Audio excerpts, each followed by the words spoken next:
Ya, nanti aku ke sana. Yang pertama, kami menyampaikan terima kasih yang tak terhingga kepada Majelis Hakim yang mulia dan rekan-rekan JPU KPK RI serta rekan-rekan PH dan seluruh pengunjung teristimewa rekan-rekan media yang kurang lebih 3 bulan telah meliput acara atau persidangan ini sangat dengan baik. Yang kedua, tadi kami mohon maaf juga karena mungkin agak krudi tadi, sehingga kelancaran dalam kaitan dengan penyampaian pers oleh Pak SCL kurang begitu berjalan baik sebagaimana yang kita harapkan.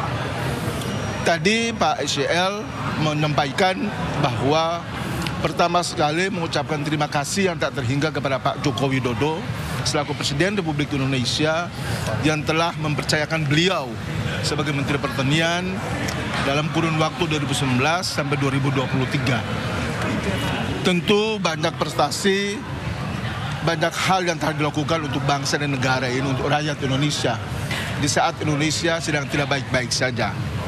Kini memang Indonesia alhamdulillah sudah berada pada pemulihan ekonomi yang sudah cukup lumayan dan menonjol hari ini. Ini adalah sebuah konsekuensi dari seorang menteri dalam mengambil kebijakan. Beliau tadi menyampaikan juga semoga para menteri yang lain tidak takut, tidak khawatir dalam mengambil kebijakan-kebijakan strategis dalam kaitan dengan kepentingan rakyat, bangsa, dan negara. Kemudian yang lain, beliau juga tadi menyampaikan ucapan terima kasih dan penghormatan setinggi-tingginya Sahrul Yassin Surya Paloh atas kepercayaannya, kemudian atas arahan, bimbingan, dan tuntunan beliau selama ini, sehingga Pak SCL bisa sampai pada sebuah prestasi yang luar biasa.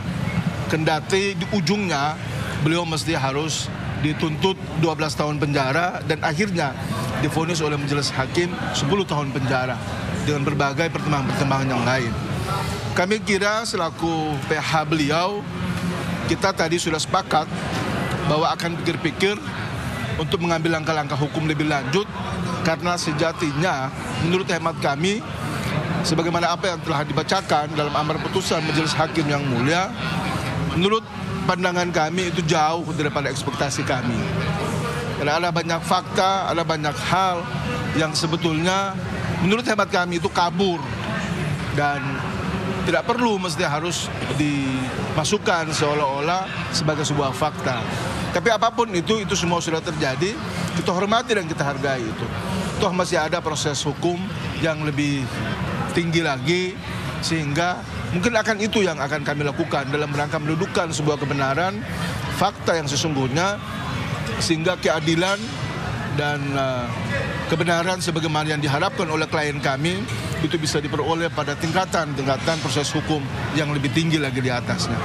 Artinya ini akan mengajukan pertama Pak Sahrul terhadap vonis yang ternyata 10 tahun, bahkan hakim dalam pertimbangannya menolak bahwa fakta-fakta yang diajukan oleh penasihat hukum adalah kebijakan hukum. Ya, yang pertama sekali beliau kaget bahwa kok sampai segitu putusannya.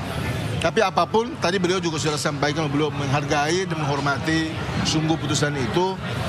Karena ya kalau kita mencoba untuk melihat dari berbagai pertimbangan-pertimbangan tadi, rasa-rasanya ada isyarat yang sepertinya menurut hemat kami ya tidak murni itu datang dari hati nurani Majelis Hakim. Tetapi tidak apa-apa, itu tetap kita hadapi. Insya Allah masih ada proses lagi yang lebih lanjut.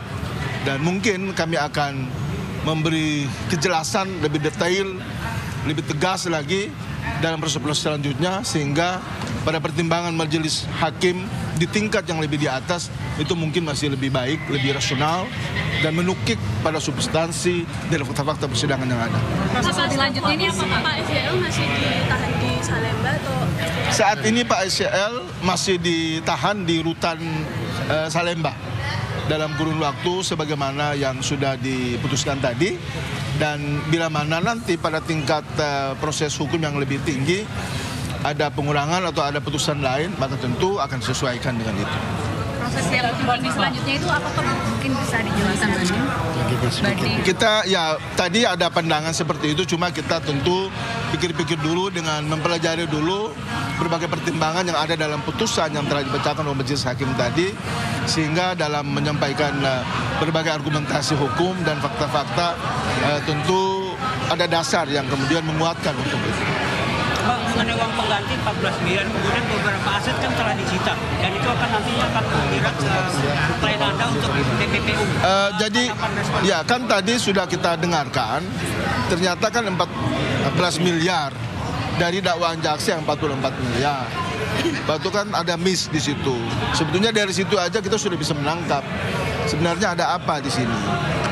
Tapi ya itu mungkin akan lebih jelasnya nanti kita akan uraikan kalau bila kita sudah sepakat untuk melakukan banding, maka itu akan kita buatkan nanti dalam proses banding nanti, muri banding kami nanti.